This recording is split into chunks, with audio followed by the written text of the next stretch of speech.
I try really hard not to get caught up in popular tropes. But sometimes conventional narratives are right, or mostly right.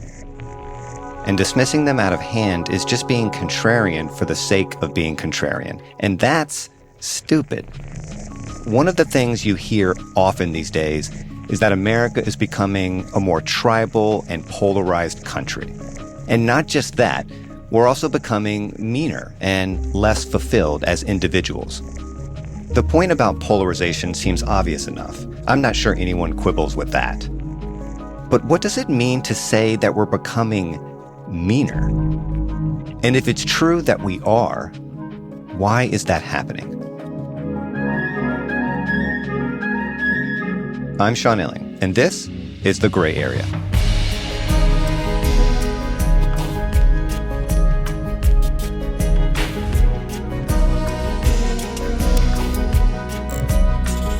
Today's guest is David Brooks.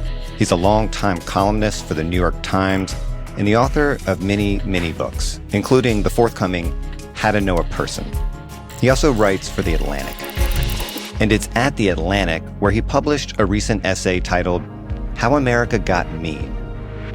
The timing of this episode is a bit funny.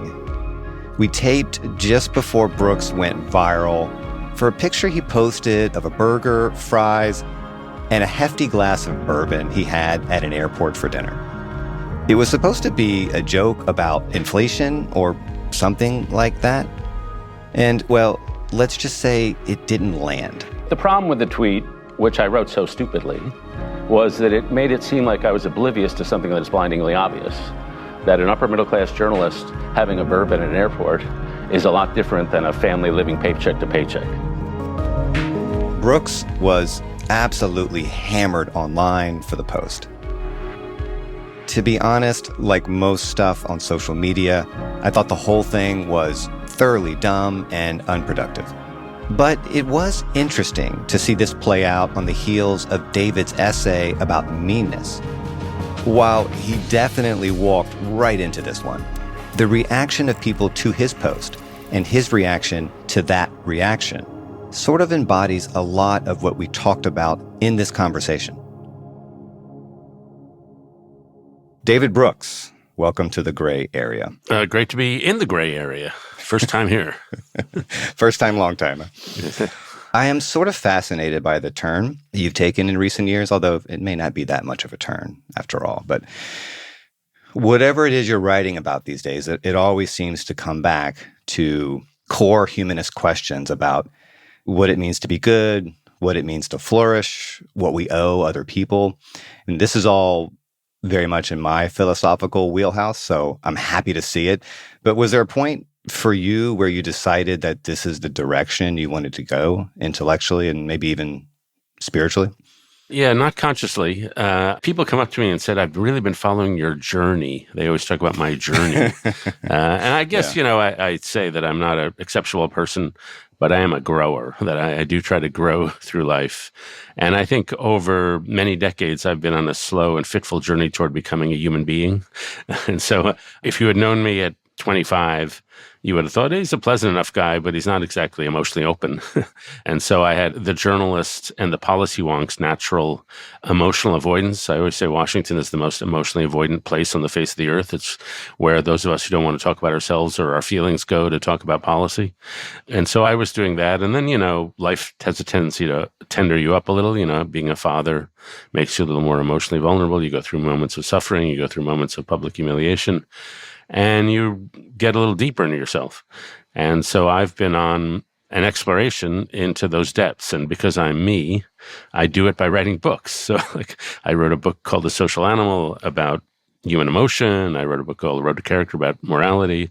And I have a book coming out in October called How to Know a Person, which is how do you make other people feel seen and deeply heard? And how do you understand other people? So it's been a journey for sure, but the only final thing I'll say is my overall view is we're over-politicized and under-moralized.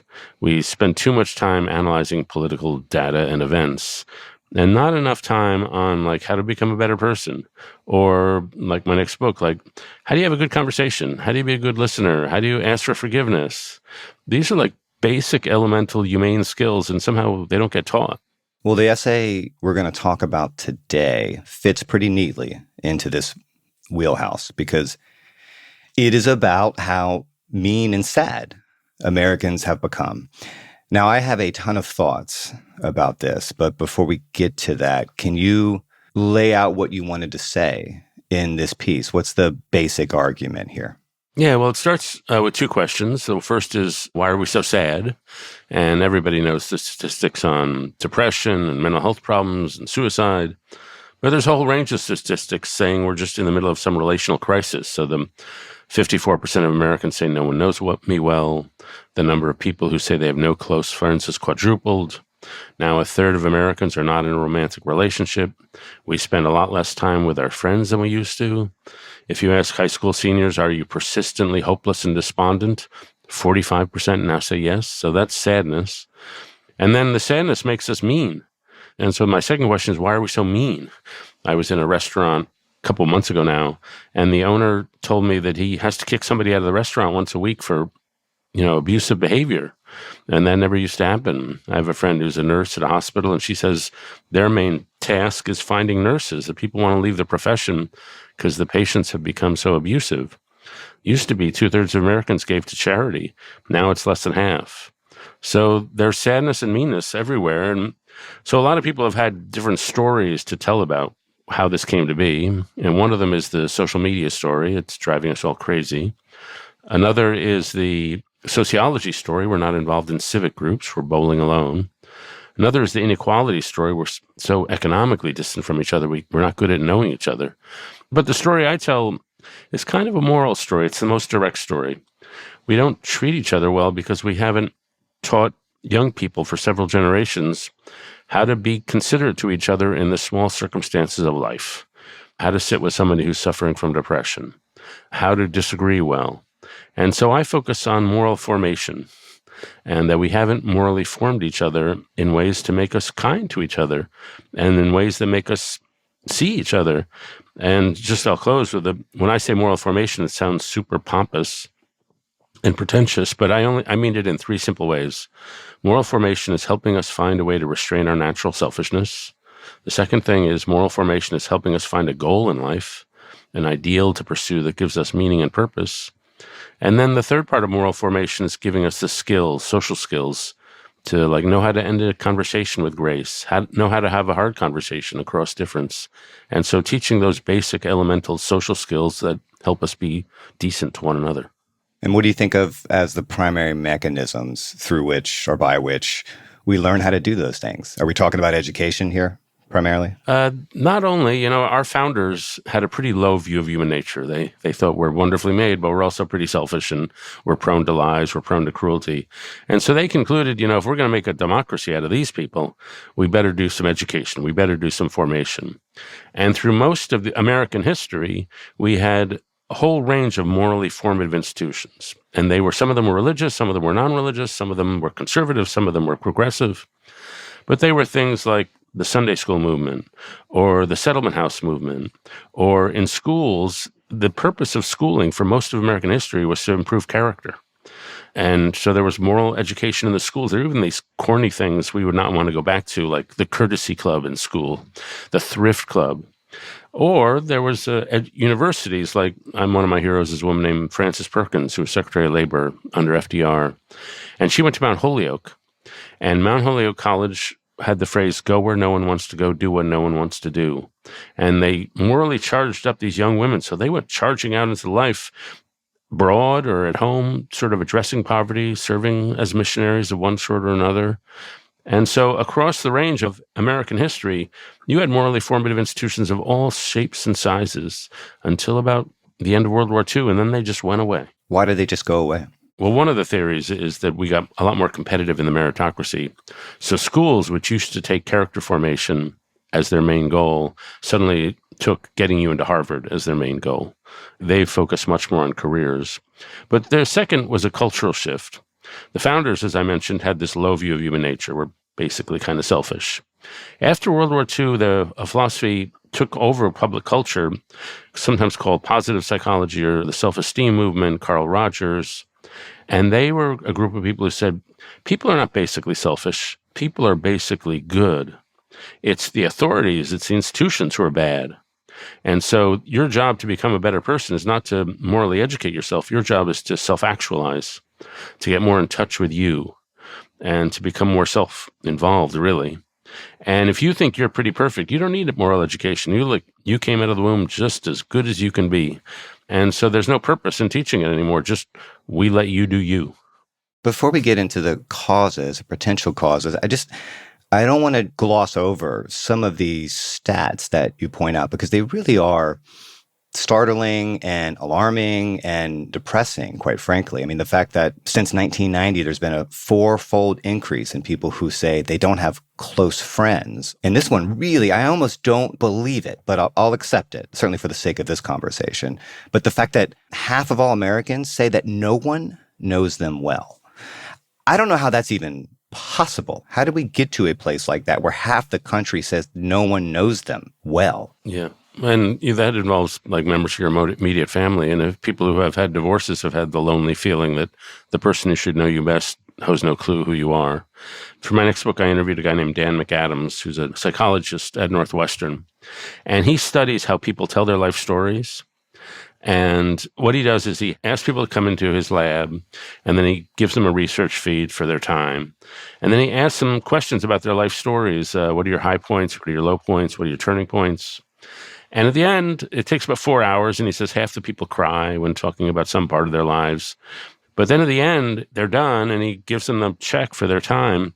And they give him, a lot of them want to give the check back. They say, I don't want money for this. This has been the best afternoon of my life. No one has ever asked me about my life story before.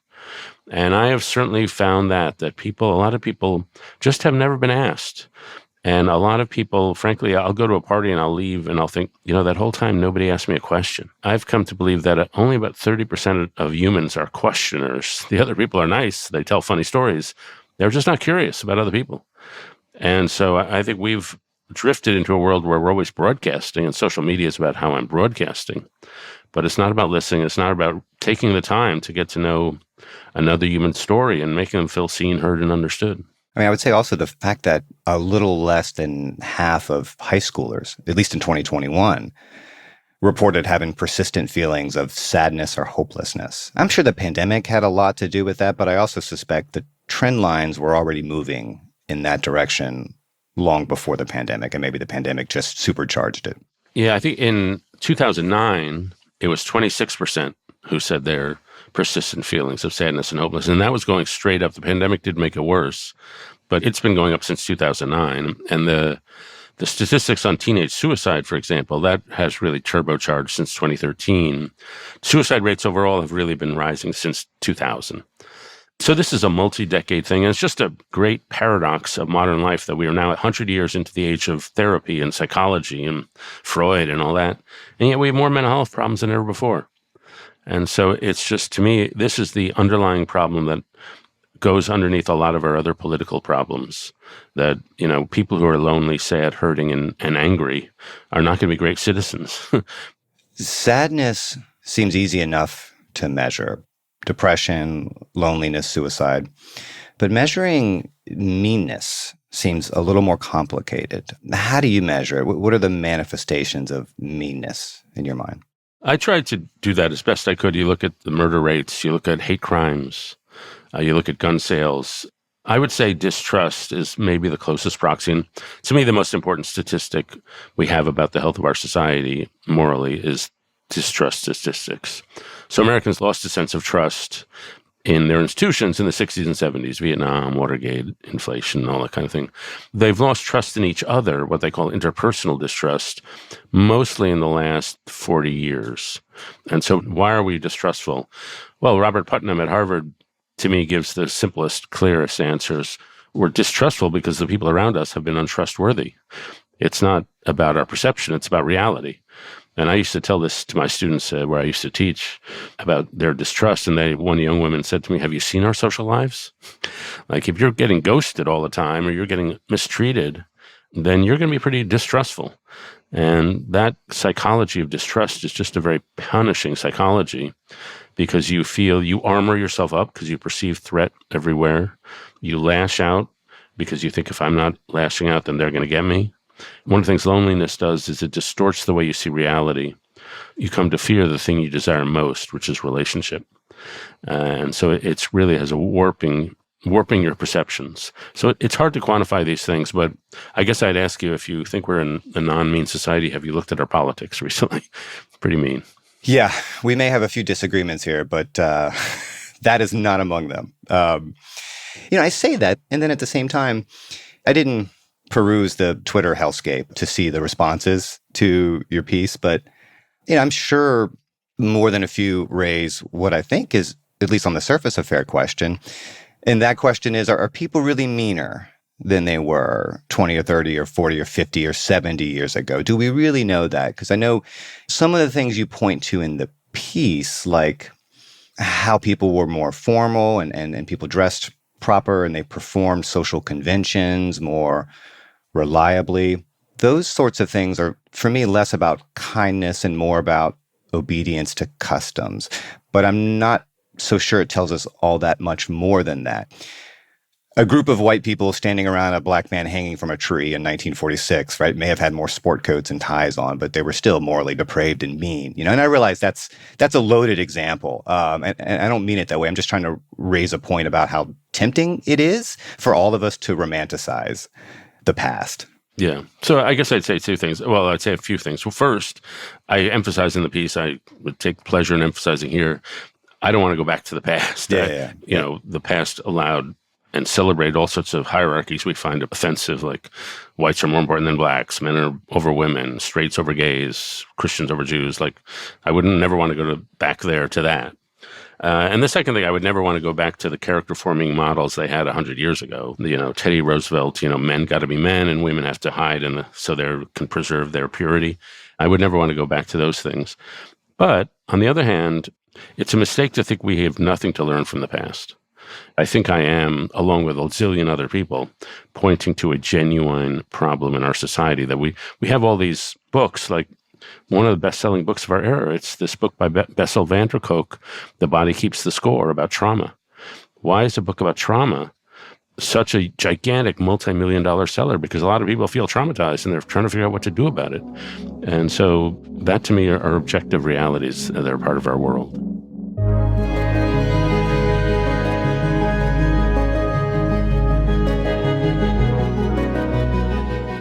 What role does capitalism play in all of this?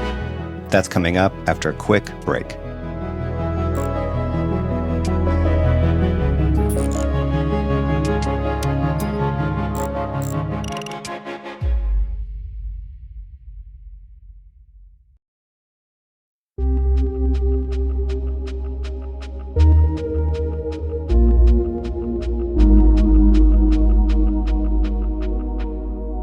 If I struggled with anything when I was reading your piece, it was less about what you do say and more about what you didn't talk about. There are two words in particular that don't appear anywhere in the piece, and they are capitalism and neoliberalism. Before I say any more, and I have a ton to say, maybe too much, I'll just ask, was that a deliberate decision by you? Did you feel like capitalism wasn't all that relevant to the story you wanted to tell here? Well, it was a 10,000-word piece that got chopped down to 4,500 words, so that's part of it. And even in 10,000, I can't cover everything. So I guess my view on capitalism and neoliberalism is that I'm pretty pro-capitalist. I call myself a liberal, but I would not want capitalism and the rules of the market to be determining my human relationships with another person. That capitalism has a tendency to turn us to make all connections transactions. Capitalism has a tendency to make our view of each other instrumental. How can I use you for my own selfish gain? And so I think any decent society, I'm glad we're capitalist, but you have to balance capitalism with an ethos that really cuts against capitalism. And for a lot of places, religion serves as that ethos. Yeah. And for a lot of people, I guess you could say secular humanism serves as that ethos, which is really about valuing the person, seeing them in their full selves. But we've allowed maybe over the past few decades, all those other logics to fade away. Religion is a less important part of American life than it used to be.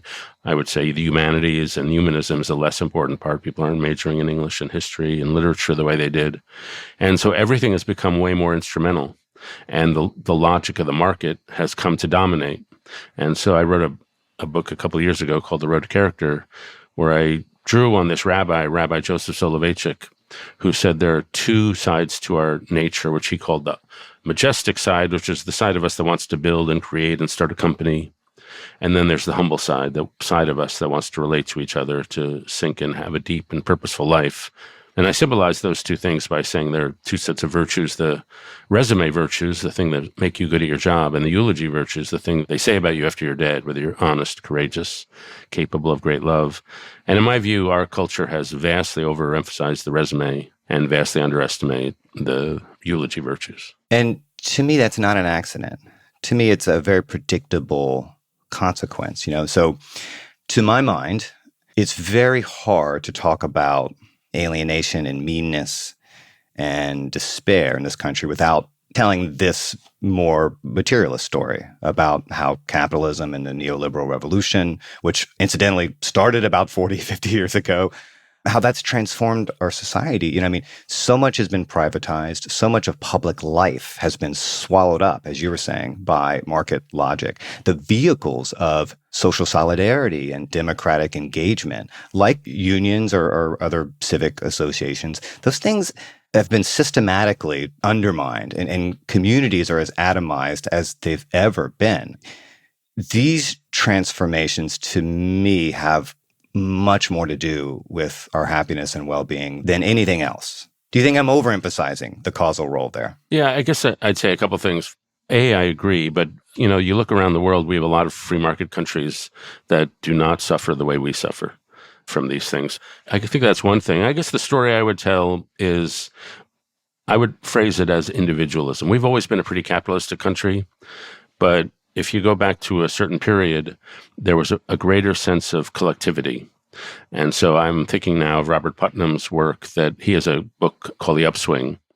And it's about how a lot of social indicators went in the right direction from about 1890, when all social indicators were pretty bad in the 1890s, kind of like ours today. And then they improved across a whole range of things. And these are things like reduced income inequality, less political polarization, more civic engagement, more family formation, more charitable donations. All those things went up together in the first half of the 20th century. And they've been going down really since about early 1960s. And so the question is, why have all these different social indicators, which seem unrelated, been following the same bell curve, up and then down? And Putnam's argument is a culture of individualism.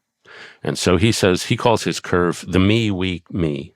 So we had a very individualistic culture in the 1890s, me.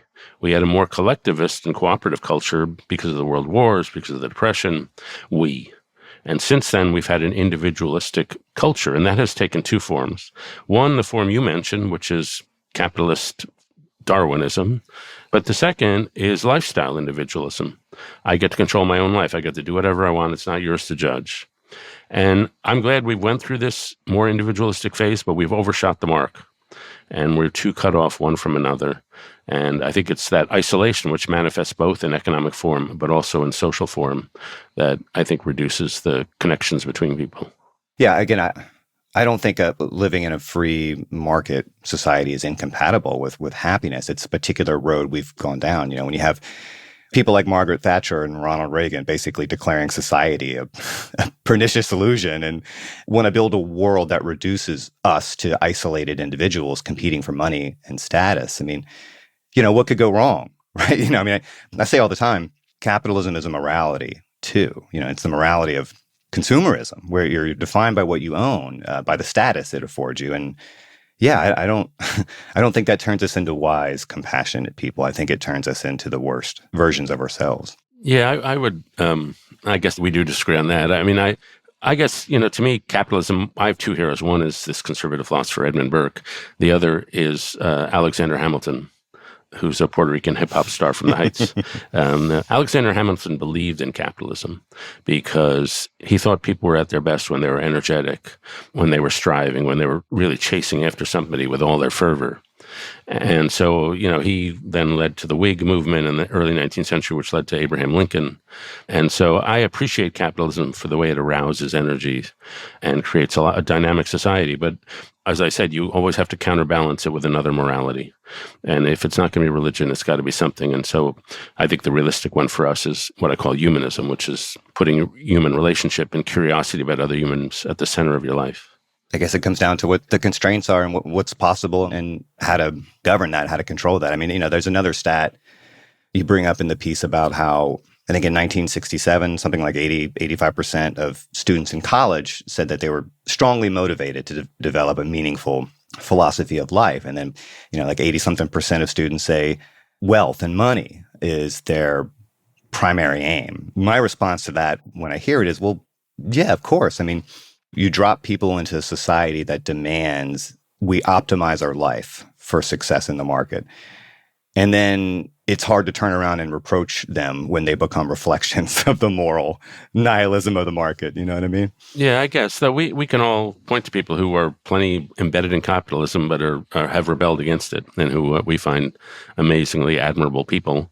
And I think even in most companies, so I saw a statistic recently, this was a study by McKinsey. They asked people during the Great Resignation why they left their firm. First, they asked the CEOs, why did people quit your firm? And the number one answer they gave was people who left to get more money. And then they asked the people who quit why they left. And the number one answer was, my manager didn't recognize me. So they left because they didn't feel seen. And so within a capitalist firm, it's super useful if you can really understand the people around you and treat them with respect and some compassion and care. So I don't want to paint capitalism as this completely ruthless dog-eat-dog world, because I think it does, in good companies, those good companies set a certain standard for how to behave. Yeah, I don't think neoliberalism isn't the only way to do capitalism. It's just the way we've done it. And I think it's especially pernicious when it comes to these sorts of things. It's not the only way things have to be, but it is the way they are. And I think there's been a lot of really terrible consequences to that. Yeah, the way I put it, I ran across this story several decades ago now. It was about an Israeli daycare center. And the daycare center had a problem, which was that the parents were coming in late to pick up their kids. And so they decided, well, our teachers need to go home on time, so we're going to impose a fine on parents who come in late. And so what happened? The number of parents who came in late to pick up their kids doubled. And so why did it double? It's because before, parents saw the daycare center through the moral lens, that I need to show up on time so it's considerate to the teacher so they can go home. But once the fines were imposed, they saw it through an economic lens, which is, I'll pay a fine, I'll come in 2 hours late, I'm happy to pay the fine. And so our job as human beings is to not only see things through an economic lens, but also to see things through a moral lens. Yeah. I do want to reiterate that I don't disagree with most of what you're saying, certainly about the benefits of a humanistic education, about the benefits of institutions that cultivate virtue. I love Aristotle. I think he was right about a lot. I think we should teach ethics. What I keep coming back to is that even that vision of moral education, important as it is, requires a community in which to practice it. And we have engineered a society without much community. So when you say that the most important story about why Americans have become sad and alienated and rude is also the simplest. And now I'm quoting you. We inhabit a society in which people are no longer trained in how to treat each other with kindness and consideration. And I don't know, David, I think that story may be simple, but I do think it's incomplete in an important way. Like, I'm not sure, and maybe I'm wrong about this, I'm not sure more churches and boys and girls clubs and more humanist curriculums is even close to a sustainable counterweight to all the economic and social forces we're talking about here. But I think you have more faith in that than I do. I guess I do, yeah. I don't think capitalism is so corrosive that you can't overcome its weaknesses with that kind of community action. But I guess the question I ask is, as I mentioned, I already mentioned Robert Putnam, the Bowling Alone author, and I do think it's amazingly true that we no longer are in as many groups. And if morality happens anywhere, it happens in groups, not in a classroom. We learn morality the way we learn crafts, through practicing them in morally coherent communities. So if you're Jewish, when somebody dies, you sit Shiva with them. You go to the home of the family and you sit with them. And it's this beautiful tradition of showing compassion for the family, but in a way that sort of keeps them busy. They've got to host all these people. And you can either, you don't want to raise the name of the dead, but if they want to talk about it, they're perfectly free to do so. And so that little practice of sitting Shiva is, to me, a moral education in itself. And if we're not involved in our religions, then we're not going to learn that tradition. It's just like we didn't go to that school. And so to me, but why have we created a society where we don't join groups? Joining groups is one of the most fun things you can do. It definitely leads to happiness. That's what I wanted to ask you. What do you think is the main reason why we bowl alone? What is the main reason or reasons why we have splintered in this way and are no longer participants in groups like that, or groups at all? I think it's moral individualism and moral freedom, the idea that I get to do what I want on my own. And so there's a downside to joining groups. One is other people are going to join us. B, we have to pay some pressure to conform. C, it takes time and we'd rather hang around on our phones. And other people are a problem. We find them annoying. And so there are all these inconveniences. And yet, partially because we were poor, we more or less had to form groups, because if you're a farmer, you need your neighbors to survive. But I do think, as Robert Putnam thinks, that it was a cultural turn. We fell for the idea that if everybody does their own thing, it'll all work out for everybody. And I don't think that's true. There's a book I highly recommend by Alan Ehrenholt called The Lost City. And it's about Chicago in the 50s. And he says they were really groupish. They were really communal. People left their doors open. Kids ran in between the bungalows from one home to another. They all went to church together. And these are Black neighborhoods, Irish neighborhoods, Italian neighborhoods, Polish neighborhoods. But he said their lives were restricted. They were restricted to their neighborhood. The choices they can make were restricted. And Ehrenholt said, I would go back to that. He's very blunt about it. I would accept restrictions on my choice if I could go back to that kind of community. I personally would not go back to that. I don't want to be that conformist. I don't want to have my life that honed in. So I think we have to find new ways of building community, new ways of teaching empathy and compassion to one another. Do you think the privatization of so much of public life is a big part of the story here? Tell me what you mean by that. Like what parts of privatization? Well, for instance, you wrote a really interesting piece a while back about how the nuclear family was a mistake. And I don't want to, I guess I am beating a dead horse here, but I think of all this as a very predictable outcome of a society engineered for individualism without robust social and public infrastructure, where society is reduced to the nuclear family as a discrete and economic unit, where we're sort of funneled into suburbs where there's not a lot of public infrastructure, there's not a lot of social services. We're just sort of discrete little economic units sort of fending for ourselves, like you say. And that is so corrosive on the very idea of community and solidarity, where it feels like it was almost inevitable that it would produce a culture or an ideology that reflected those structures and those systems. So a doctor, if they only, somewhere I read that the doctor gives a patient like 16 seconds to talk before they start giving them a diagnosis, because frankly, the capitalist pressure of medicine are such that in a fee-for-service system, they have to churn through a lot of patients. So in that sense, I do agree that the economic pressures really destroy the human connection. On the other hand, one can envision or look around the world at other places where they really have much more social supports.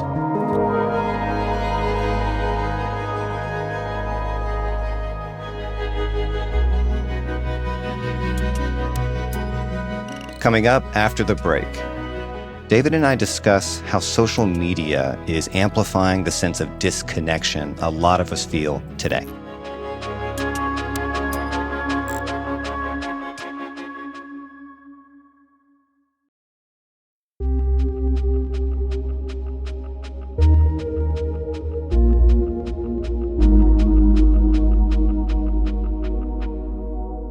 We now live in this digital era, which gives us the capacity to know everything terrible happening in the world, while also presenting us with flattened caricature distortions of other people. And then we also at the same time have the ability to express our anger about all these things, but in a totally impotent way, because it's just hobbyism. And we're clicking and posting and these sorts of things. And the fact that so much of our lives now is lived virtually, so much of our experience with the world is mediated by these really corrosive tools that do not bring out the best in us. It's just a tremendously important part of the story here. We're not actually in the world with other people in 3 dimensions as much as we used to be, and that's not good. Yeah. So I mentioned in the piece there are all these other explanations, these stories, and I agree with all of them, basically. And doesn't mean I want to play down the ills of social media or the ills of capitalism, but I'm trying to introduce the one story that I felt had not been told. On social media, there's judgment everywhere and understanding nowhere. And it's just, it's clearly, all you have to look at the statistics. In 2013, when the smartphone goes mass, teenagers' mental health collapses. So that's got to play a big role.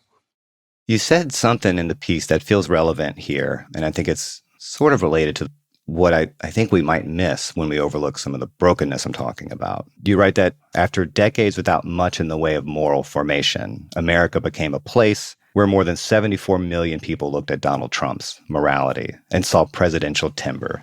That's a good line.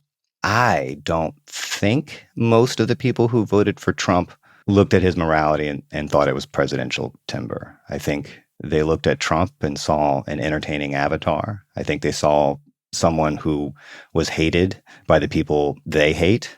I think a vote for Trump for millions of people was probably a middle finger to a system that feels very disconnected from their lived experience. And it reflected the emptiness and the cynicism of our society. And I think racism is part of the story. I'm sure at any given time, a third of the country may actually want authoritarianism or something like that.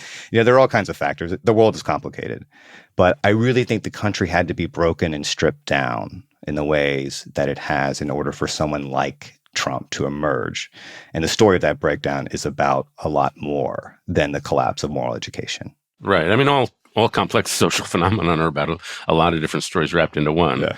But it is nonetheless, to me, shocking that a lot of people looked at his morality, the Access Hollywood and all the rest, and were not immediately like, okay, that guy's out. Whether I agree with him, whether he hates the right people, that guy is out because character is destiny. And if he's going to behave that way to other human beings, he'll behave that way to the country. And so, A, that strikes me as just interesting that a lot of people were willing to ride along with that. B, there was a poll out within the last couple of months among Republicans, who's the most honest. Who do you trust to be the most honest? Is it your local leaders, your church leaders, or Donald Trump? By far, Donald Trump is the most honest figure out here. So I know a lot of people who are Trump supporters who are like, yeah, he's a bastard, but he's our bastard. We needed a bastard to take down the people who are trying to destroy us. But I know a lot of people who just think he's a wonderful guy. And so that to me suggests some level of moral corrosiveness in society, that they are able to not have all the red flags in the world go off when that guy shows up on the scene. Yeah, it's not super encouraging. And I think one thing we'd almost certainly agree on, and I don't think you ever put it quite this way in the piece, but the fact that politics has become our religion in lots of ways, that it's the place where people living mostly virtual lives turn for meaning and self-expression, that's been a total disaster on every level. Right. And I do have some of that in the piece. Part of the piece I'm proudest of probably is how in a healthy society we practice the politics of redistribution. It's how high should taxes be? Where should we allocate resources? And that's a normal society. But we don't have a politics of redistribution. We have the politics of recognition, that people go to politics wanting their leaders to humiliate the other side and affirm our side. And people go to politics looking for places to admire themselves. If you leave people morally naked and alone with no moral system, they will flee to politics, because politics offers the illusion of morality. It gives the illusion of a moral landscape. There's us good guys over here, those bad guys over there. It gives you the illusion of moral action. You don't have to sit with the widow or help feed the hungry. You just have to feel indignant about the other side. And it gives you the illusion of community, because they're all of us, reds or blues. But it's not really community. You're not really meeting together and taking care of each other. You're just hating the same people together. And so it's a very failed form of social therapy. So you think you're getting out of a world of amoral loneliness, but you're entering a world of political culture war. Yeah, and to me, I think that that's the culmination of that hyper-individualistic ideology, which is a function of neoliberalism, colliding with these digital tools that are all designed to help us curate our own little personal realities. I mean, it really is a kind of horror show. Yeah, and I 100% agree with that, though I'd say it was partly political liberalism, but a lot more lifestyle individualism too, that I get to do what I want. And then you add social media to the mix and you really got something bad. Yeah, I think it's both. This is, again, one of the things I'm always harping on is the failure of the countercultural movement and how the narcissism and the self-actualization movement that was sort of the legacy of that has also been an absolute disaster and combined in really catastrophic ways with all these other things we're talking about. Yeah. One of the questions that you're making me want to ask is, so I have this morally hectoring thing where we should build all these cultural institutions. We should give people training on how to treat each other. Basically, that's I quote the philosopher Iris Murdoch, I'm a big fan of, that we look at each other and at other people in selfish ways. We make other people objects for our own selfishness. And to grow, you have to grow, she says, grow by looking. We have to learn to cast a just and loving attention on each other. So that's my recipe. The other question, which you're making me wonder about, is there a material solution here? So if we changed our politics, how much would it change our culture? I've come to believe more and more that our technologies are now the primary drivers of our culture in that way. And I don't see those changing anytime soon. And I don't know where that leaves us. So I remain, one of my colleagues at the Times is Tom Friedman, who is often a technological determinist. You show me the technology, I'll show you the society. I'm not all the way there, but I'm close. Yeah, I'm a cultural determinist. You show me the ideas and values of the society, I'll show you how people use technology. I'll show you how people use the market. So I'm a cultural determinist. And that upswing chart I mentioned earlier, Robert Putnam's research showing all these statistics going up and down at the same time, that to me is proof that culture really matters, because it was the culture that shifted, that changed everything else, the values that shifted, not so much the technology. Yeah, maybe that's our deepest divide then. I think it's almost exactly the opposite. Again, the iPhone was introduced, in 2007? Would you say that shaped our culture in pretty profound and dramatic ways? Would you say that it shaped us, our minds and psyches, more than anything else? Or would you say that the culture that preceded it somehow survived contact with that?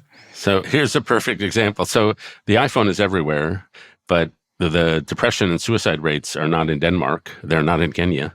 And they haven't seen the psychic breakdown. And some of the Western European countries have seen it, but not nearly to the extent we have. This is why I still remain a materialist to the extent I do think having a robust communal life is still as good a backstop as you're going to find to some of these social pathologies. And I just want to see a world where those things are priorities.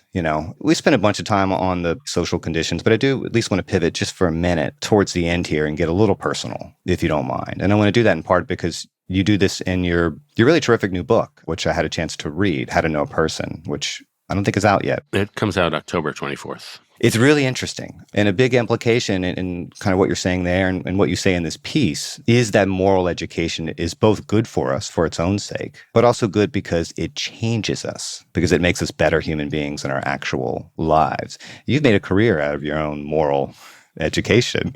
So how has it changed you? Yeah, I tell the story in that book, which is going to sound name-droppy, but I like name-dropping, so I'm going to go ahead and do it. So I was interviewed twice in my life by Oprah Winfrey. And the first time and the second time were 4 years apart. And after the second interview, after we were done taping it, she says to me, David, I've never seen any adult change that much. You were so emotionally blocked before. And that was a proud moment for me because I genuinely was emotionally blocked before. And I'm genuinely, I'm more open emotionally when somebody comes to me with the people who never used to come to me with their problems and their vulnerabilities. And when they did, I was nervous because I didn't know what to say. Now I'm still pretty inept, but at least I'm honored they asked. I can sit there, I can enter into their lives and try to be a helpful presence. And so if you look at me from even my public affect from 20 years ago to today, it's really very different. And I'm a big believer that it's not like people grow up at age 20 and then stop changing. People can change radically at any point in the course of their lives. And I've become much more vulnerable before audiences, telling them what shit I'm going through and telling them about the hard times in my life. And my saying is that writers are beggars who tell other beggars where we found bread. And so my last few books are really I read this, I found this helpful. Here, maybe I'll share it with you. Yeah, I used to, when I was still teaching philosophy in college, this kind of thing would come up all the time. Students would point out correctly that moral philosophers don't appear to be any more moral than anyone else on average, which raises the obvious question, what good is all that education and knowledge if it doesn't transform you? Knowing what to do and doing what you know you ought to do are very different things. And I guess for me, the deeper point, which sort of, I guess, is what I've been kind of hammering here, that, I certainly agree that education is essential to being a good and wise person, but it's not sufficient. We need support. We need connection. We need community. We need a dignified life. We need a country and a social and political system that aims at those things. And we don't have that right now. Yeah. And just now I'm going to sound like I'm defending your point of view, but it's true that moral philosophers are not more moral than the average person, but it's also true that economists are less moral than the average person. So I think the research shows that they take self-interest more. They've given themselves permission to be self-interested. Well, it's interesting how this conversation has wafted and waned, because it breaks down a lot of the normal barriers between social conservatism and economic conservatism.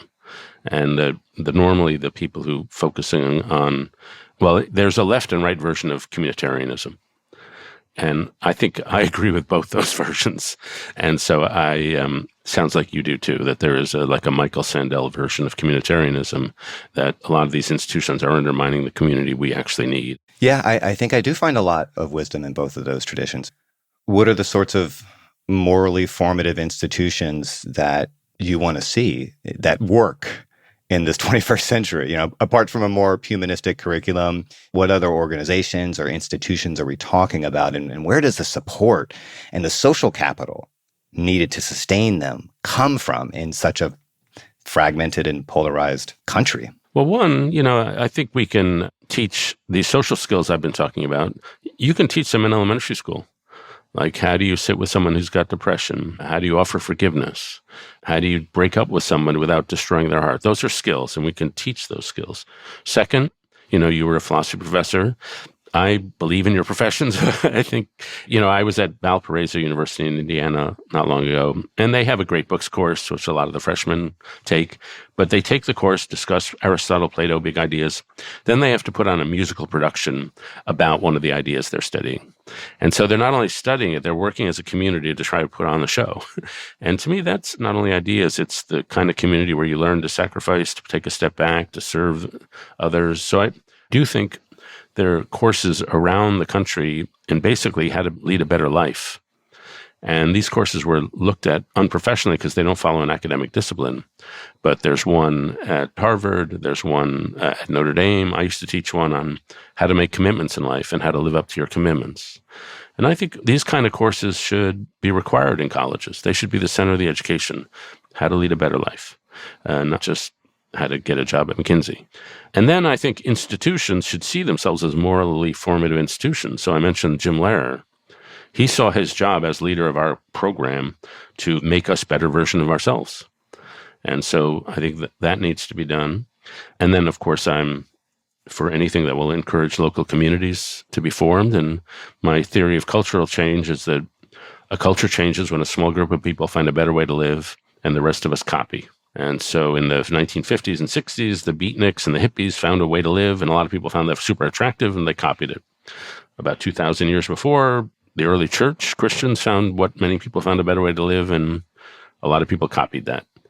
And so I think that's part of cultural regeneration. Yeah, and look, I think the last thing I'll say in the spirit of appreciation and solidarity really is just to kind of repeat myself that we don't really disagree about the importance of moral education. And I enjoyed your piece. And I think, like a lot of your work, it's full of useful wisdom, and it has a kind of ethical depth that I really appreciate. I just felt like it was important in this conversation to emphasize, maybe even overemphasize, the materialist account of how we got here, because I think it can be very easy to reduce the story of cruelty and alienation in this country to something like moral education, and maybe focusing on that at the expense of these other things could get in the way of recognizing all the things we have to do if we want a society where people can really flourish. And moral education is a part of that, for sure. Yeah, and I probably spend too much time pushing against materialist explanations because I'm surrounded by people who do them. So I probably push against just part of my job. One thing I think you probably will not disagree with, but I always feel like I should emphasize it, because some people come up to me and after that piece, they said, well, of course, rich people have the luxury of caring about moral formation. People who are struggling are just trying to get by. They're just trying to get through the day. And that's sort of the Maslow's hierarchy of needs. And I just think that's wrong. I think the churches, mosques, and synagogues of the world are filled with pretty poor people around the world who take their spiritual and moral life tremendously seriously. And it's not like they had to fill their material needs first. For most people, their spiritual and moral needs are primary. And so I just think spiritual life is not something that you get more of as you get more comfortable and you go up the income scale. Yeah, and look, I don't think human beings live by bread alone, but bread's really important. Okay. You know what I mean? Yeah. It's really important. I'm on an Atkins diet, so I don't think bread is important at all. On that note, look, David, I think this is the first time we've spoken. I really enjoyed it, and I appreciate you coming on the show. So thank you. Sure, it was a real pleasure. I two semi-clashing points of view made me think. So thank you. Go read his piece if you haven't already, and check out David's upcoming book, How to Know a Person. It's a great read.